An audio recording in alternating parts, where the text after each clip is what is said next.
they can hear that.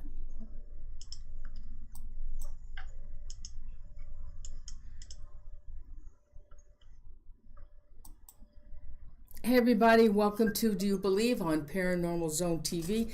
Thank you all so much for being here tonight. And for those who may be new to the show, if you would please subscribe to the channel, I'd appreciate it. And guys, we have a great show tonight. As I showed you his image, this is Pritchard Estate. He is author of The Black Monk of Pontefract. And I believe Richard is also from the UK.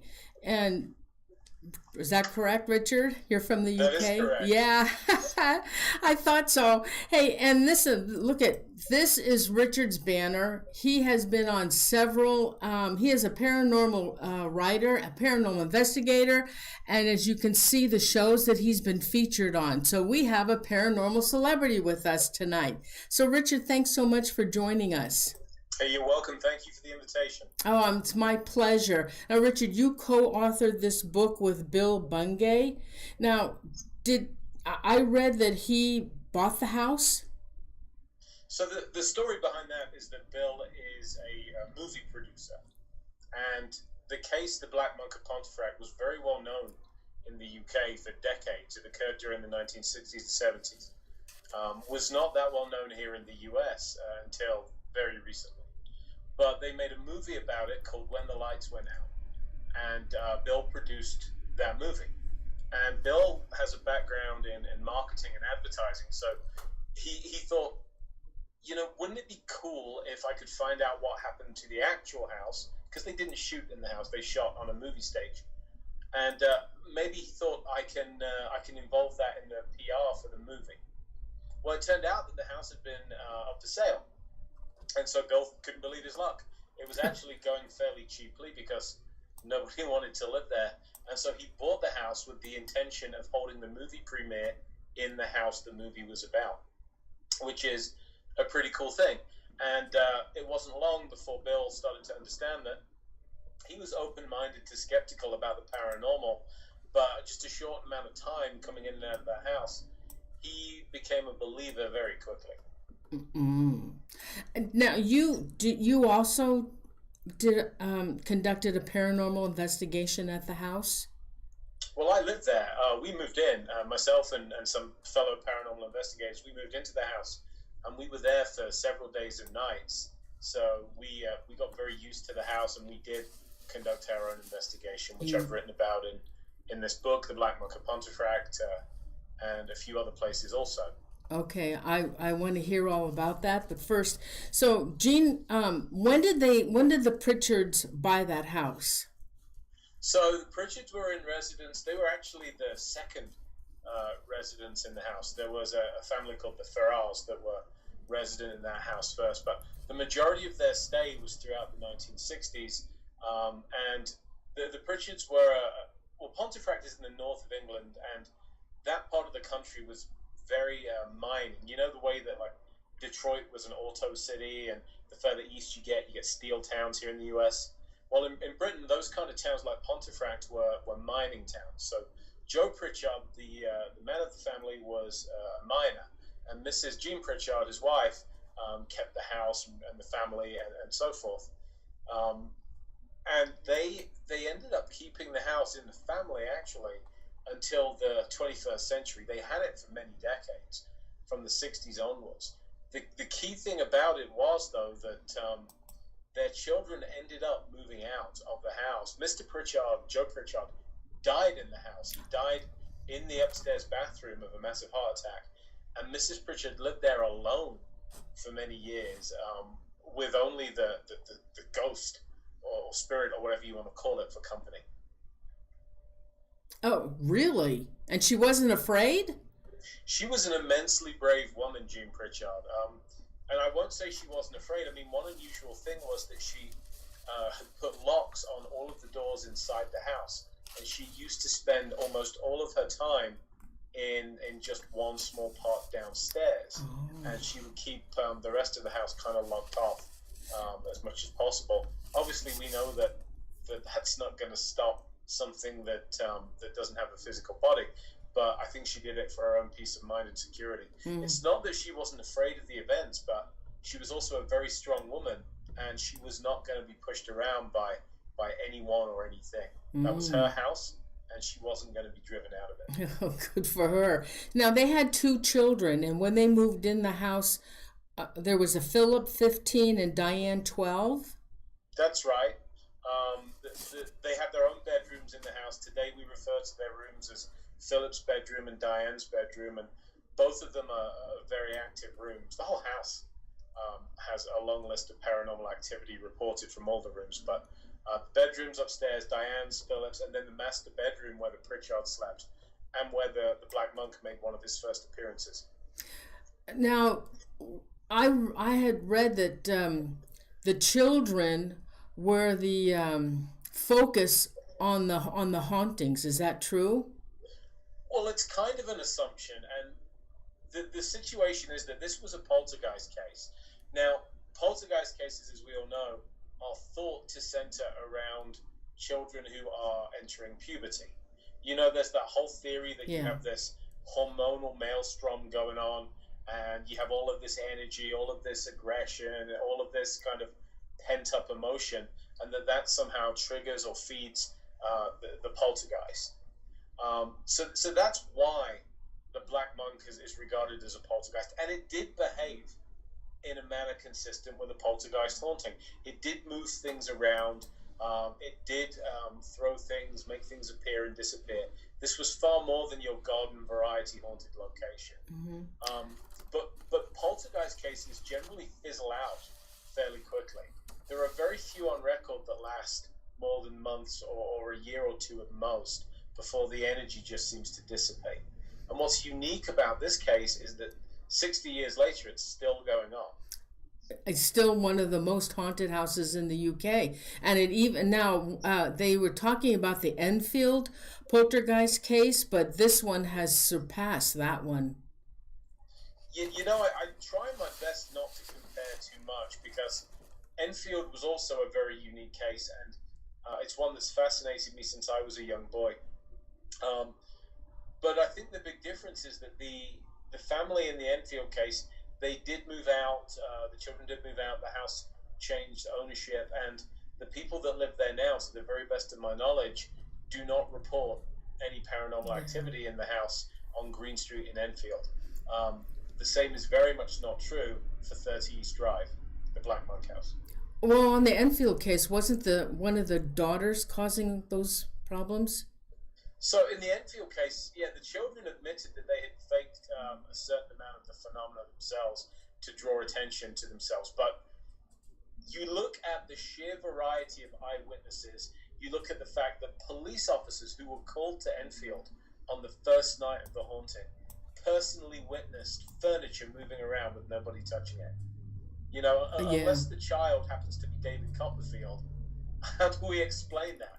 So because some of Enfield was admittedly faked, does not mean that all or even the majority of it was.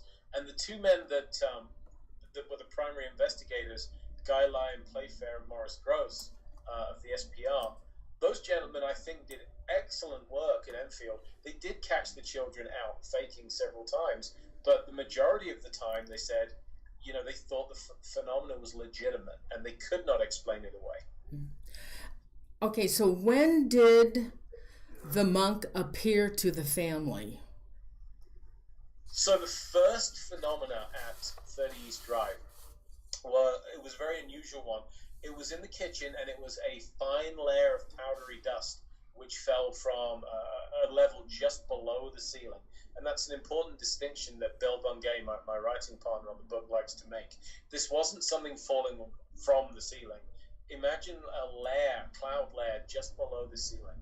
And this very unusual powder-like substance started falling onto Philip and his grandmother this one day. And the rest of the family was on holiday, on vacation. When they returned to the house, things started to get stranger. They would hear the cupboards and closets open and close themselves. Doors would slam. Heavy footsteps were heard walking around empty rooms, going up and down the stairs, and objects began to move by themselves. I mean, there was an instance where multiple people witnessed a potted plant, rise up and levitate up the stairs as if it was being carried by an unseen hand. But the whole monk aspect of this, the monk emerged from a wardrobe in the master bedroom one night, and is believed to have been a very, very tall indeed, like much taller than an average person, possibly 7 feet tall figure that was seen emerging from the wardrobe by Mr. and Mrs. Pritchard. And the monk was also seen at other parts of the house, was seen in the kitchen, was seen at one point sinking into the ground as if disappearing into the floor. All right, so this goat, this spirit, this poltergeist, he's supposed to be believed to be a monk from the Cognac priory, and he had murdered a girl and he was hung. Is that true? Nope, not remotely. Oh, you're right to bring that up, and so that I feel deserves some explanation. A gentleman came to visit. Well, let me backtrack. So at the height of the Poltergeist outbreak, it drew national attention. It was a story that made the national news media in the UK. There were people camping out outside the house at night, hoping for a sign of the Black Monk. And so this whole idea that the monk might be part of a Cluniac order of monks, it did make sense initially because there were orchards in the area of what is now East Drive, which were worked and tended by monks. So there were monks in the area. But there is a story which I believe is just an urban legend. And the story is that one of these monks was perverted and sexually abused and then murdered a young girl and threw her body down a well on the side of the Black Monk house. And then, so the story goes, the local people discovered this. They killed the monk and threw his body down the well also.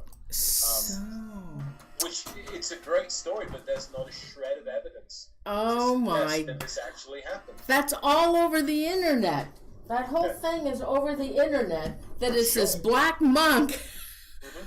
Oh. And so here's the thing, right? And this shows the danger of using the internet for your research, because you'll find a lot of people just copy their sources and don't check them. The story itself actually stems from a local historian.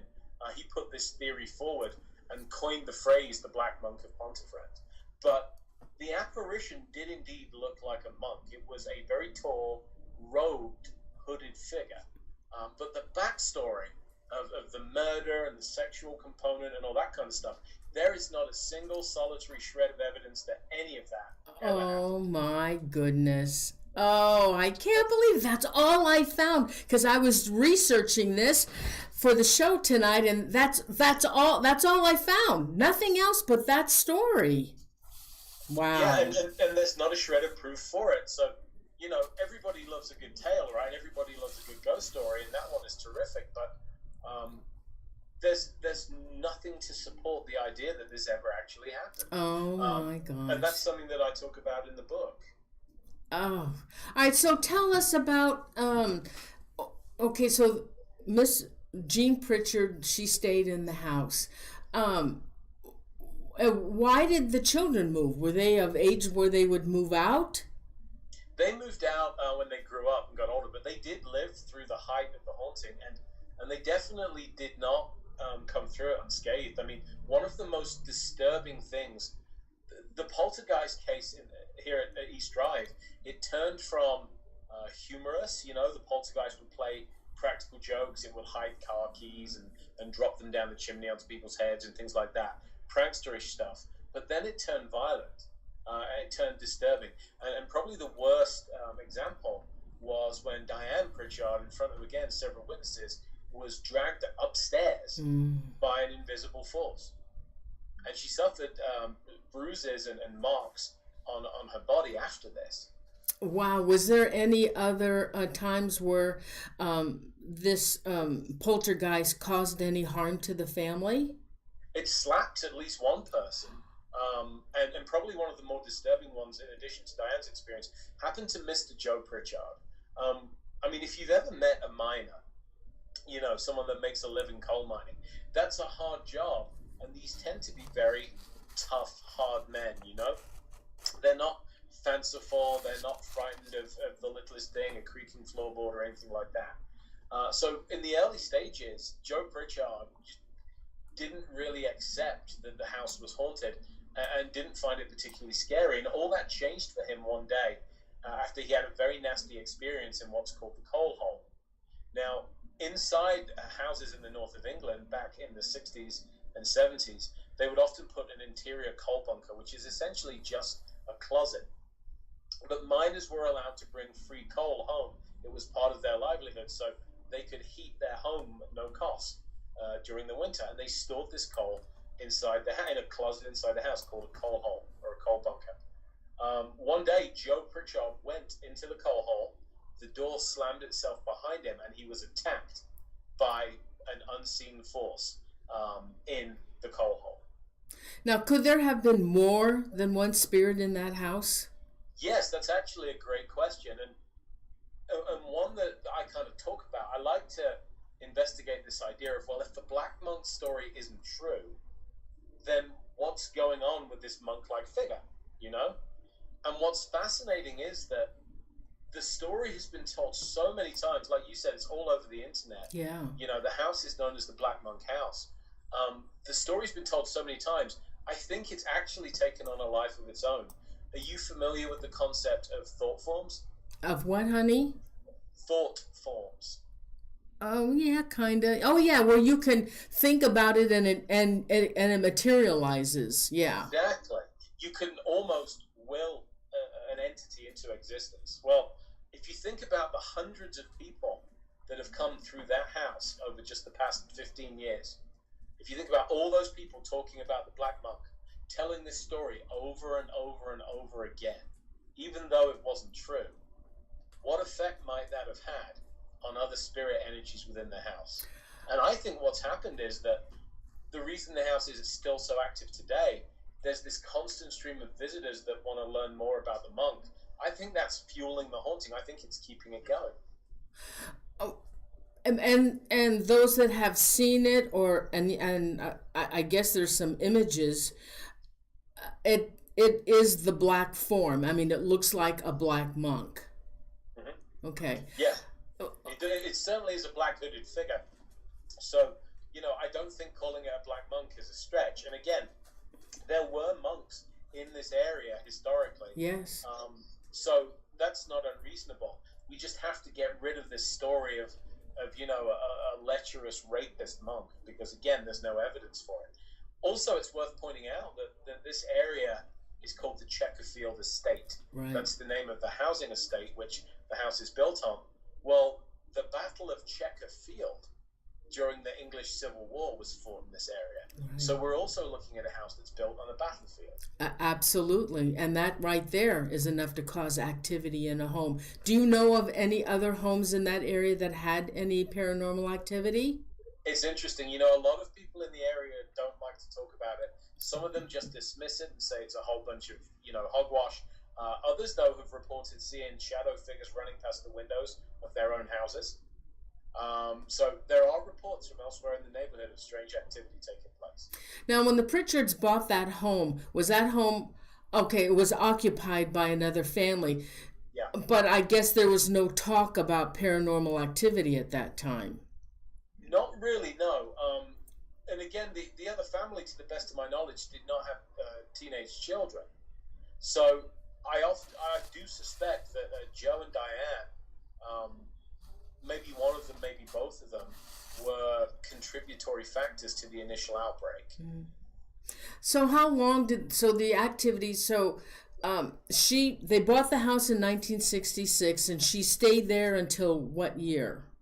So Mrs. Pritchard actually moved out right around the time that the movie came out, a little bit before. She is still alive, although not a lot of people know this. People assume that Mrs. Pritchard is dead. The last I heard, she is actually living in an assisted living housing not that far away from the house, although she does not go back. So Jean Pritchard is still alive and hopefully doing very, very well. But once she sold the house, prior to the movie coming out, it actually sat empty for a number of years. And an investigator called Andy Evans wrote a great book. I recommend reading it if you want more on the case. It's called Don't Look Back in Anger. And Andy has documented his experiences in the house when it was mostly empty and there was nobody there. He went in and spent many nights there experiencing some terrifying phenomena. Oh my goodness. Well, Richard, I have to tell you, everybody, you need to go to Richard's website. It's richardestep.net. And I put it at the end of the description of the video. In fact, I have to change, Richard, I'm going to have to change my description of the video because I have it as a violent poltergeist. Anyway, I need to change it. Maybe you can give me a little description so I can change. It was a violent poltergeist. Yeah, that's but true. Yeah, there's a little bit more though, because it's what I got off the internet. Richard has some, I like 10 or 12 books, and I read the titles of all of them, and oh, they are unbelievably awesome. And I would love to have Richard come on and do every one of his books. Talk about every one of his books on the show. Every one of them are you guys would love the topics that he's written about, especially that Monroe House. I know about that Monroe House. Fabulous books, but you need to check out Richard's website. And you can also purchase his books. Can they purchase them from your website, or do they just have to go to Amazon? So you can get them from Amazon. Some of them are in bookstores also. And if readers want to connect with me on Facebook by my author page, Richard Estep Author, I also mail out signed copies. I usually will do that every month or two. So what else can you tell us about this poltergeist, since I don't have any information on it now? Well, it's a wonderful, strange case in that it's still ongoing after all these years. 30 East Drive deserves its reputation as one of the world's most haunted houses, in my opinion. And I think a lot of people that have been there would agree with that. But it's also a feast or famine kind of thing. It's entirely possible to go to the house for one evening and have nothing happen to you at all. You know? But if you move into the house and you spend any time there at all, my friend Katrina Weidman, who wrote the foreword to my book, she and Nick Groff moved into the house for 3 days during Paranormal Lockdown, their TV show. Right. And they experienced the most remarkable things, including getting scratched and catching a very credible black shadow figure on video. I did get a picture. Okay, this is a picture that I think I may have gotten it from the website for the house. A black, they think it's the black, they called it the black monk holding a rosary. Oh, is it the staircase picture of the yes. man going down the stairs? Yes. Yeah, see, I know the lady that took that, and I worked with her, in fact, when I was researching the house, a lady called Claire Cowell, and she's part of a team called East Drive Paranormal, who are very closely connected with the house, and it's kind of interesting that she didn't see anything unusual at the time. She took this picture of the staircase, and as you can see in the image, it looks almost as if there's a long sleeve that dangles down, and it's holding a rosary, doesn't it? Yes, it does. As if it's coming down the staircase. And the staircase is a significant hotspot in the house. It's one of the more active parts of the home. And then, Richard, I have another picture. There's a mirror on the wall. Mm-hmm. And then the close-up of it, on the website, they say it's the monk. But to me, it looks like a woman. And I can't see that picture without going to the website, but the mirror is an interesting thing, because when I went to investigate that house, there was a mirror hanging in the hallway at the foot of the stairs, and it's been there for many years. I flew from the Denver area where I live, into London with my friends Jason and Linda and Charlie, and we had a friend of ours, Andrew, join us. So we were a fairly small team of just 5 investigators, and we drove from London to Pontefract and met Bill in the house for the first time. So Bill's an interesting guy, because I make my living as a paramedic, and so I'm always watching people, you know. I watch the way they move. I watch their body language. I pay close attention to them because I get lied to a lot. And so I didn't know Bill personally at the time. So I always wonder, is this somebody that's trying to use me to tell a story to promote his house and is going to try and sell me a line of BS?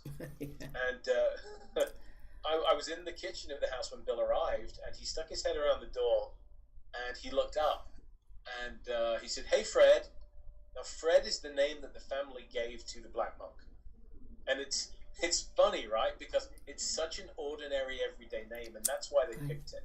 They were living in fear of this entity, and so in order to rob the entity of some of the power it held over them, in order to make it seem a little less frightening for the children, they decided to give it the most mundane name they could think of. So Fred, he was called, and Fred, he remains to this day. And Bill stuck his head around the door and totally ignored me, his guest, for a moment, and looked up and he said, "Hey, Fred, it's Bill. Please don't scare me. Let's be cool. I'm just here to show these people around, and I'll get out of your hair." And I realized this man is really, really nervous in his own house of something that we can't see. Now, I walked around the house before Bill arrived, and I didn't find anything out of the ordinary. But what I did without telling anybody is I took a digital voice recorder and I planted it behind the grandmother clock, which is at the top of the staircase. So I left this recorder running, recording everything that was happening in the house. And Bill had said, "It's good to meet you. Listen, why don't we all grab some lunch, because you must be hungry. We'll lock up the house and, go grab some lunch and then come on back and you can do what you do." So we all went to get food. And we locked the house up, and Bill gave me the key. We were gone about an hour. When we got back into the house, I walked through into the kitchen and then past the living room to the foot of the stairs. And there, laying on the floor at the foot of the stairs, is that mirror. And it was shattered. It was broken. And it had been yanked off the wall and smashed while the house was empty. Oh. Now, I'm a very cynical, skeptical investigator, so my first thought was, aha, I know what happened here. Bill wants me to write nice things about this being a haunted house in a book, so what he did was he got all of us out of the way, gave me the key, and of course, everybody has a spare set of keys, don't they? He had one of his friends come in and, break the mirror to give me a spectacular welcome. That's it. I was very cynical about it. Didn't realize that Bill is absolutely not the kind of man to do that, but that was what I was first thinking. And I thought, I've got you. Because I left the recorder running. So I know I will have captured every footstep that came in the house when we were gone. Oh my goodness. What other evidence? Now, has anybody... Just to follow that for a minute, I went and I got the voice recorder. Yeah. Played it back. Yeah. And you don't hear any doors opening in the house. And remember, I'd searched the house before I left. I knew there was nobody concealed in the house. There are no doors opening from the outside. There's no sound of footsteps. There's no sound of movement. It was just complete silence and then crash. And so we tried to debunk it. We said, let's run the recorder again and let's take it in turns to move as stealthily as we can, as quietly as we can, into the house to try and reach the foot of the stairs. Let's see if somebody could have punked us. And you can't. For the floorboards are old in that house. The house creaks. Every door creaks. You can't open the doors and windows quietly to sneak in. And it is impossible. We could not do it. We could not reach the foot of the stairs without making noise. Wow. So that was Fred saying hello to me. And Bill went as pale as a ghost, and he could not wait to get out of the house. Now, did you ever try, in your communications with this spirit, did you ever try, do you ever use ghost boxes? Yes, we do use those. Did you ask through the ghost box what his name was? We did try that, and we did not get direct responses. What we got through the ghost box, my name came through at least once, and we got a number of decent EVPs. But whatever was in that house did not want to answer questions directly. And I know that a team that had been there recently, just before we came, they had experienced in the coal house, the coal hole, they'd recorded the sound of growling as if an animal was trapped in there. Oh no, really? Yeah, and that's the same place during the episode of Paranormal Lockdown where those guys had got scratched themselves in the coal house. Oh, well, wait a minute now. Maybe there is something else that is more violent than the one than Fred, that does the growling and the scratching. It doesn't have to be an Absolutely. animal. And you raised this point earlier, and I thought it was a very astute point. You raised the point that maybe there is more than one entity there, and I think that is absolutely the case. I think that, for starters, children's voices have been heard and recorded inside the house, in addition to those of adults, both male and female. There has been some speculation about the fact that Joe Pritchard, who died in the upstairs bathroom, may still haunt the house, may be active there as well. I know that he's been seen by some visitors to the house. So I definitely think there is more than one entity inside the Black Monk house, and it's very difficult to tell them apart sometimes. Wow. Can you give us any more of your investigation on this poltergeist at the house? Anything else that you might have captured or anything really interesting?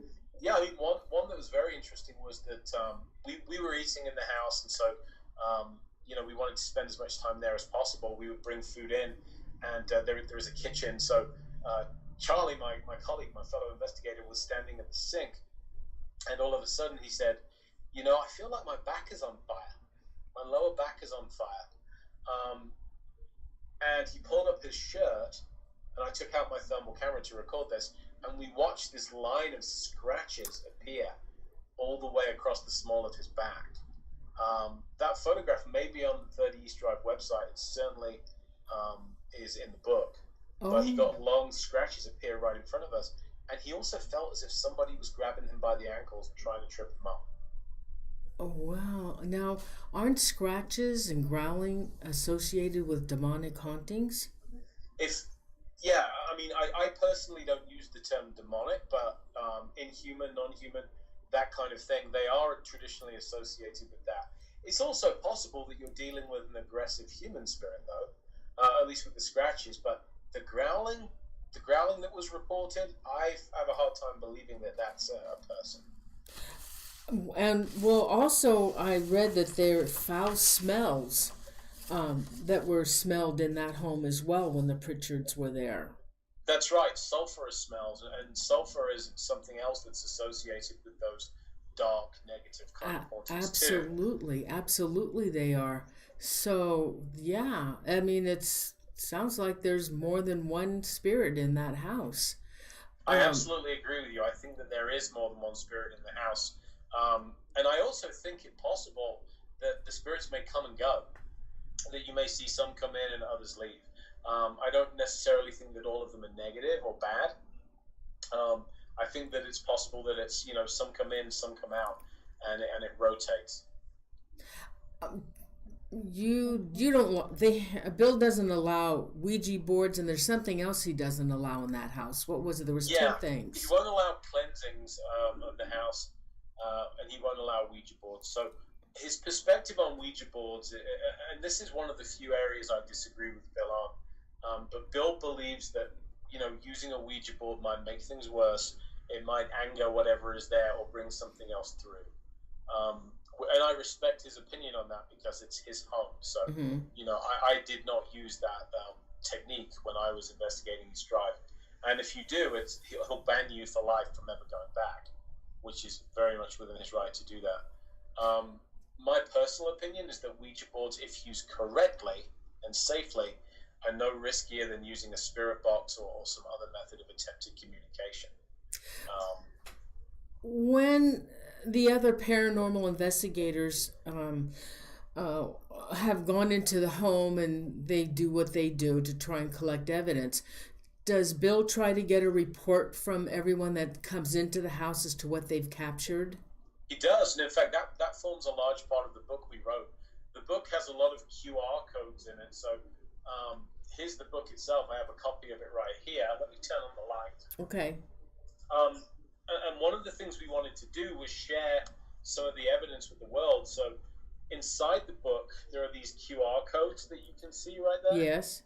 And scanning those with your phone takes you to an archive of all the evidence that people have collected over the years inside the house. And that includes video, photographs, and EVP. There are something like 100 of those codes inside the book. So, it's one thing to read about EVPs and videos, but there's something else to experience them for yourself and make up your own mind. Absolutely. Did any of these paranormal investigators that have gone into the home and try to contact the spirit and get a name, besides you, did anybody else get anything close to a name or who this person might be or who the spirit might be? Not for us. The TV show Most Haunted were in there, and they got the name Carl Anthony. I'll just say that their methods are not my methods and leave it at that. But I don't know that anybody has actually gotten the name or the purported name of whatever haunts the house. Also, viewers, the house has its own website. It's www.30eastdrive.com. And there's pictures on there that you can look at and more information on the house.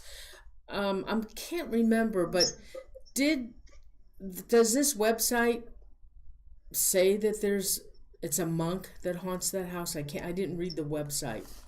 So the website, which is run by Bill and his wife, it basically refers to the Black Monk of Pontefract, but does not make the claim that many other websites make, that this monk was a murderous, lecherous sex offender. So it's entirely possible that this entity is a monk, or it's pretending to be one. Mm-hmm. So the name, the Black Monk, and the name Fred have just kind of stuck after they've been used now for half a century and more. I think we're kind of stuck with them. So Jean Pritchard, she now lives in like a caretaker's home. Has anybody talked to her since she moved out of the house? Not that I'm aware of. My impression, and I could be wrong, but based on what I've heard from people that know Jean, my impression is that she raised her family there and was very happy. But once her family had flown the nest and once her husband had passed, I don't think it was a fun place to live in on her own. And although the haunting was never as active during her years alone there as it was at the height of the outbreak, it was still active. And the house next door, because 30 East Drive has a house directly connected to it. Oh, it does. The house next door still has paranormal activity, according to the family that lived there. Oh, it does. Did they say what kind of activity it was, and did they see it? They claim to have seen the monk-like figure and small, black, shadowy. They almost look like rats or mice, but they're not. Nick and Katrina captured those on camera during the episode of Paranormal Lockdown, with these small, black, kind of rodent-like blobs which just seem to glide across the floor. Those happen on both sides of the dividing wall. And also, Carol Fieldhouse, who owns the house next door and is also the key holder for 30 East Drive, she's told me that very often when nobody is inside the house, she will hear noises coming from the empty house. She'll hear footsteps, heavy footsteps. She'll hear things being moved around. She'll hear doors slamming. And at one point, she heard the sound of a TV at maximum volume, which is interesting because at that time, there wasn't a television in the house. Wow. How many times did you go into that home? So twice total for 5 or 6 days and nights. And it was interesting. We had at least a day or two where literally nothing happened. Nothing unusual at all. And then we had other days where, we felt as though the house was very, very active. My cell phone slid across the table in the living room. That was a strange thing. I had one of my companions, one of my colleagues, suddenly overcome with nausea and had to go vomit. And that was just a few minutes after setting foot inside the house. So what happened to Charlie, getting physically scratched and getting his ankles grabbed. That was a particularly unusual thing as well. And yeah, it's a house that rewards patience, I think. And there's a feeling that it's playing games with you when you stay there. Did now with this black entity that is in that home, when you left that home, did you have any experiences in your own home because of that? That's a good question. We had some odd things happen to us. We were there in the summer, and I had some odd things happen to me in my home at the Christmas time. And that reached the point where I actually had to bring in a priest to bless my home. But with that being said, I'd visited quite a few very haunted locations that same year. So it's impossible to tell which of those places I might have brought something back from. And I think that also speaks to the point you made earlier on about the fact that there are multiple entities at the house. Now, it's very popular to spend the night at 30 East Drive. There's a fairly long waiting list. And so the people that do that, yeah, many of them are members of the public that have heard its reputation and they want to experience it for themselves. But a lot of paranormal investigators go there. And so if those people are going in, and I count myself in this group, if they're going in and they have some kind of attachment from another haunted location, I think it can easily detach itself in a place like that. And so, we are bringing in entities ourselves without knowing about it. Yeah, I'm wondering also about the kids, the children, if they've experienced anything after they moved out. That's a good question, and I do not know the answer to that. My understanding is that they don't much like the children from Enfield, they don't like to be identified and associated with the case. They like their privacy, and they just wanted to get on with living their own lives. Mm-hmm. And what about paranormal investigators that spend the night there? Do they have any issues after leaving the home? I've heard of some that have had odd issues, definitely. I personally am a big believer now in clearing myself before I leave. So I will always do a little bit of psychic defense before I leave a haunted location, a bit of a cleansing, which a friend of mine taught me how to do. And ever since I've done that, for the most part, I'm not worried about it. But there are those people that won't clear themselves or just don't believe it's necessary. And I've heard a few of them having issues. I'm not surprised. Is there anything else you can tell us about this black monk of Pontefract? Pontefract? Well, right now, I think that the house is one big, ongoing paranormal experiment. People still flock to the house to investigate it. Some of them leave disappointed because literally nothing happened. And some of them leave getting more than they ever bargained for. And it's impossible to tell what it's going to be like on any given night. So Bill and I are of the opinion that what he has running in that house is essentially one big ongoing paranormal research laboratory. And if you happen to be in the UK listening to this, or if you are someone in the US that once the current healthcare crisis is over, planning to travel there, I would make 30 East Drive a stop on your itinerary. Give it a look yourself and see what you experience. Interesting. Oh, yeah. Now, there's something else I want to tell the viewers about yourself. You are a paramedic, and you wrote a book on haunted hospitals. Is that what you wrote? A book on haunted hospitals, right? Several. Yeah, I wrote The World's Most Haunted Hospitals, and I wrote 2 books called Haunted Healthcare. Yes, and I would. Okay, so tell us about those books. What's inside of those books? Well, essentially, when you work in the medical field, a lot of nurses, especially, but nurses' aides, paramedics, people that work in the medical setting, even a few doctors, have a ghost story of their own. They have an experience that is strange that they can't explain. Now, I've been investigating the paranormal since 1995, and I've been an EMT. I became an EMT in 2002 and became a paramedic in 2009. And I always had that reputation as being that ghost guy. If you had a ghost story, tell that guy when he brings in his next patient, because I would always love to listen to these people, to these nurses. And they would tell me stories about how they would have a patient death in the hospital, and the doors would start opening and closing themselves right after the patient had died, until one of the nurses told them to knock it off, and it stopped. Things of that nature. And I just loved hearing those stories. And finally, after just hearing them for year after year after year, I decided somebody should write these down and share them with the reading public. And so that's what I did with the haunted healthcare books. And of course, I'm one of the cast members of Haunted Hospitals, which airs on the Travel Channel here in the US. And on Haunted Hospitals, we do the same thing. We talk to nurses and we talk to patients from hospitals, and the occasional doctor also, and we get their ghost stories, and we tell them to those who are interested in listening. Oh my goodness. And so tell them, you are a paramedic and a volunteer fireman? I was a volunteer firefighter for 15 years. I did retire. I just need to update my website with that, actually.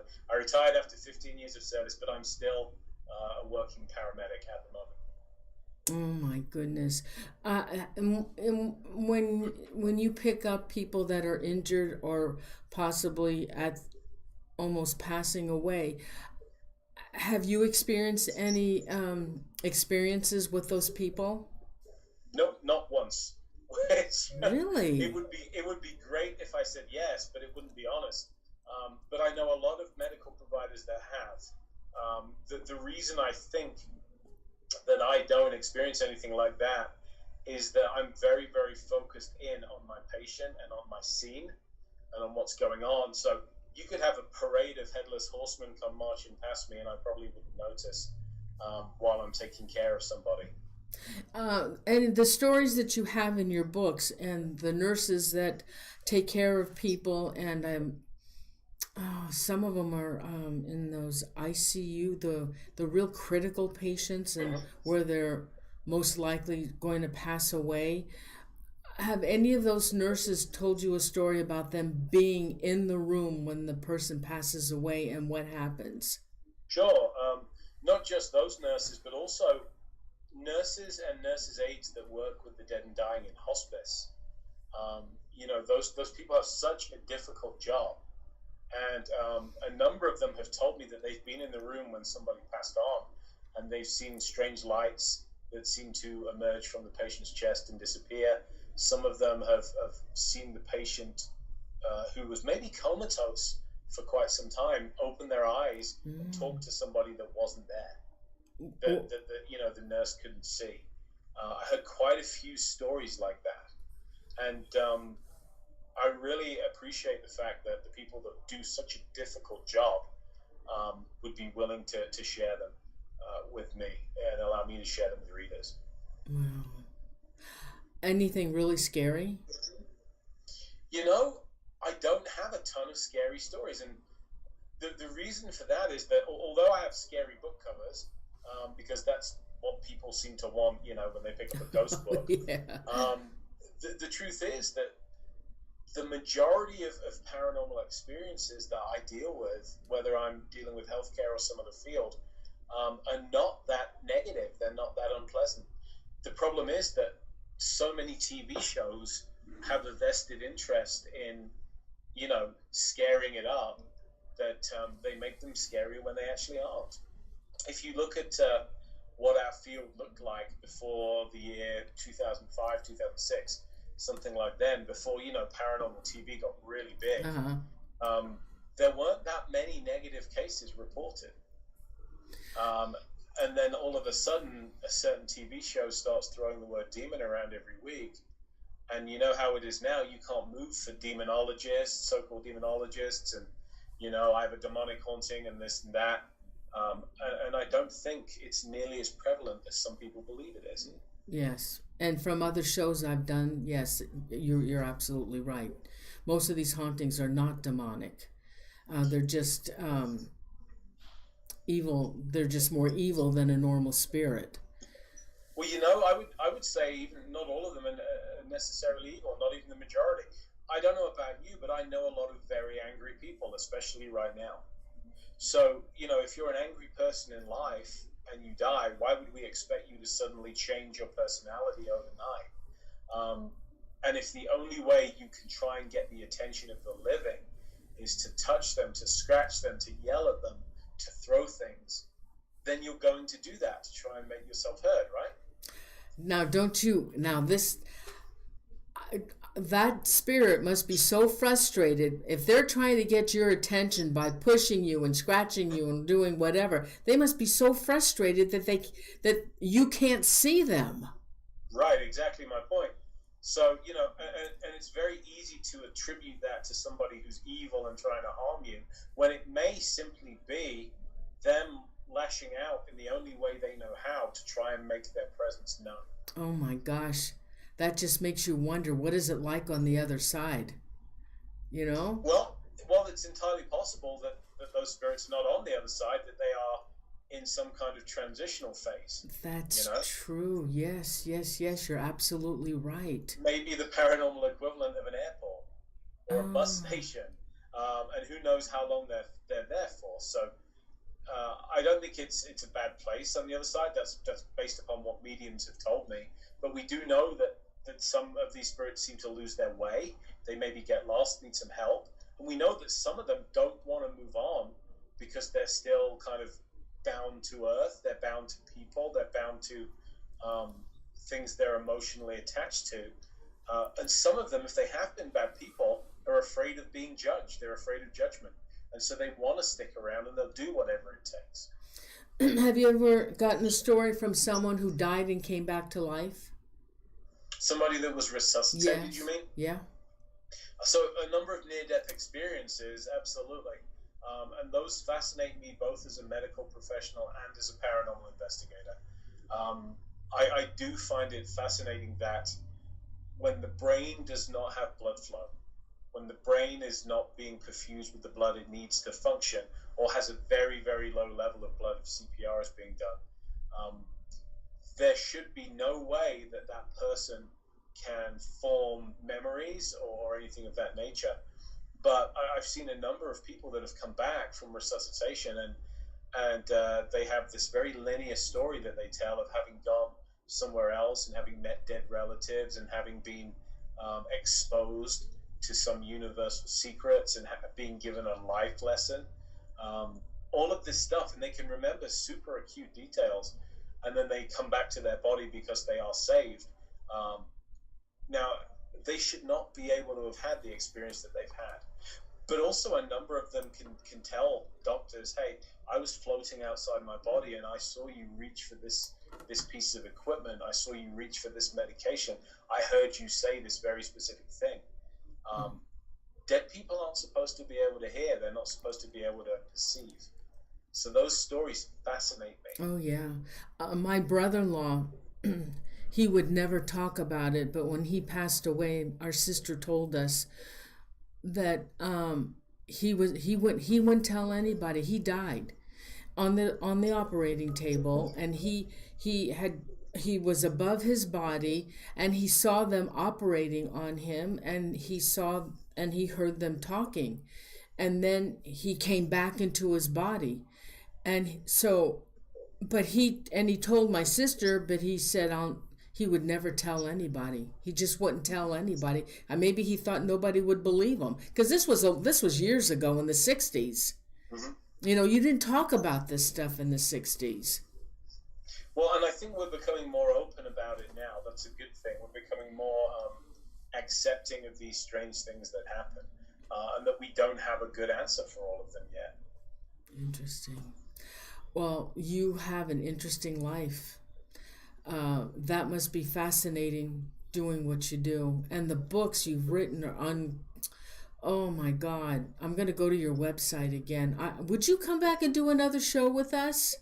Yeah, I'm sure we can arrange that in the future. Yeah, whenever. You just let me know. I'll send you some dates. There's another book. I'm going to pick out another book I would love for you to talk about. maybe several of them we can put into one show.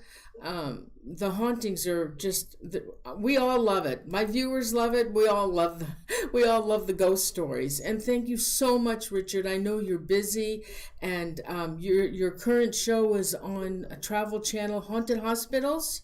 Yeah, currently it's Paranormal 911, the second season. But you can find that and Haunted Hospitals on the Travel Channel and on Amazon Prime also. Oh, you're doing 2 shows at one time? I've already done 2 seasons of each show. A 3rd season of Haunted Hospitals is coming, I hear. And my newest show is not out yet, and that is called Paranormal Night Shift, which we hope will air later this year. No kidding. On this show that you're doing, Haunted Hospitals, I haven't seen it. Where do you get your cases from? So generally the TV producers get cases from medical professionals. And I consult on that show initially. We look at which of them are credible, which of them maybe not. And then I commentate and I offer my perspectives as a medical professional and a paranormal investigator on the episodes, along with a number of other commentators, people like Morgan Knudsen and Chris Brewer and people like that. So give the show a try. You might like it. Oh, I will. I'm just so busy. I don't have time to watch paranormal shows or do much. Rich, I just enjoyed having you on the show. Thank you so much, Richard, for taking time out and coming on our show. The viewers are already saying they want you to come back, and we would love for you to come back. It's my pleasure. Thank you for inviting me. Thank you to all of the viewers that tuned in to listen to us. I appreciate it. Thank you so much. You have a great evening. Stay safe. We've got quite an epidemic here, so you guys stay safe as well. And good luck with your shows. Thank you very much. Take care. Be safe. Thank you. Good night. Good evening. Good night. Thank you. Oh, that was fun. That was a fun show. Did you guys like that? What a great guy. What a great guest he was. I'm excited. I'll have him back. Oh, you should see the books he's written. Unbelievable. Unbelievable books. You've got to go to his website, richardestep.net. Fascinating. What a nice man. Okay, guys, so I guess Royce wasn't able to join us tonight. He's having a computer built, he's got a new phone, and he's got all kinds of issues, technical issues. But I see Renee and Crystal Triplet are my 2 other fabulous mods that showed up tonight. Thank you so much. Thank you, Renee and Crystal. Thank you, guys. Thank them. They give you a great website. Hey, I noticed that I got 2 this is so crazy. I got 3 super chats money. Thank you so much. Thank you, Karen Baugh, Linda Richardson, and I Am Alpha. Thank you so much. We will have another show. Let me see. Hold on for a second. Let me see what happened to Royce. We'll have another show on, I think it's July 9th. I'm really excited about that guest. Hold on for a second. I just want to see if Royce is in here. Oh, okay, hold on. Royce, I didn't see you. Let me see. He sent me a message. Are you in here, Royce? Oh, darn. I guess he's watching the show. I'm sorry. Sorry, guys. I didn't ask any questions because I didn't see Royce in the chat room. So we got another great show on July 9th, and I'll make up the event. She's got quite a background, and she's written books, and she's quite interesting. I think you guys are going to really like her. Sorry I didn't take any questions. But anyway, you guys stay safe out there, okay? Stay safe. We're in California, and we've got another big outbreak, and some other 4 or 5 other states as well. So just stay safe out there. Well,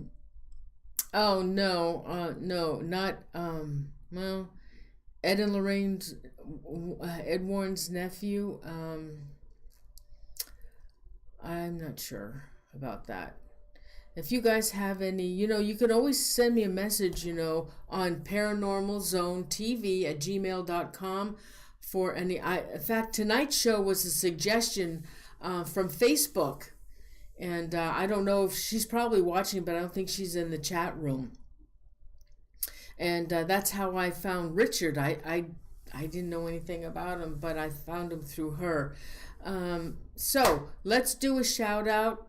Don't forget July 7th. I'm not going to do shows a lot. I'll try and stick to the every 2 weeks, okay, guys? And I don't send the emails out anymore. Something happened on the website. The emails aren't going out, and I'm paying for it. I don't know what's going on. So yeah, I know John Zaffis. Oh, I know. So anyway, let's do some shout outs, and let me go over to what Royce sent me.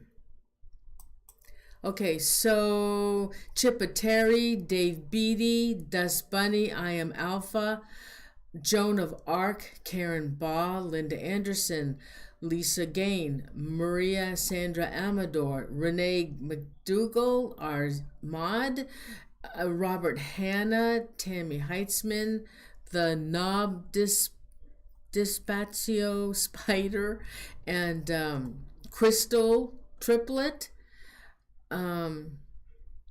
Thank you, Karen.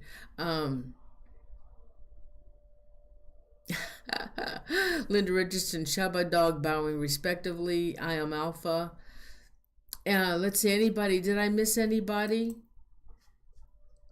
Tammy Heitzman, Jacob Thornton. I know Susie Farrell. Hi, Susie.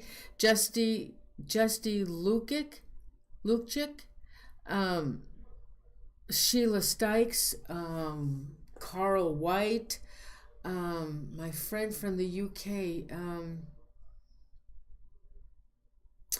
I don't see him in here tonight. Anybody else want to shout out?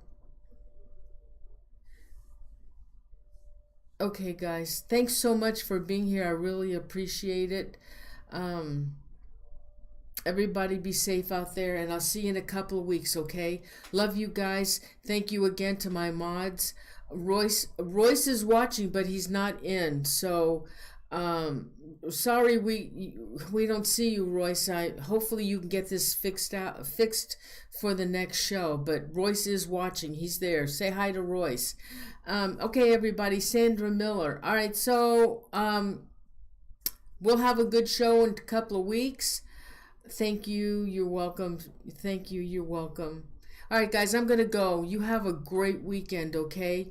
And Crystal Triple, you be safe out there, okay? Love you guys, and see you in a couple of weeks, okay? Thanks, everybody. Good night. Love you.